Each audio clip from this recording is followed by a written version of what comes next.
जो India world cup जहां कोहली और पांड्या ने किया। बाय द वे, अगर आपके पास एक जी go ahead, we have time।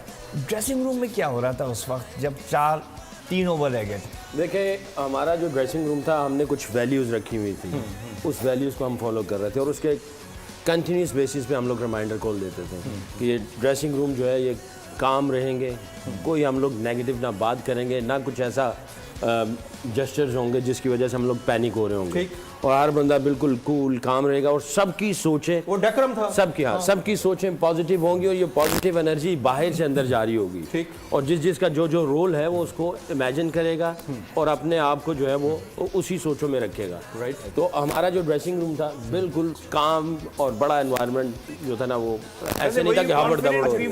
बहुत ज़्यादा, आगे भी बहुत चलो। अच्छा।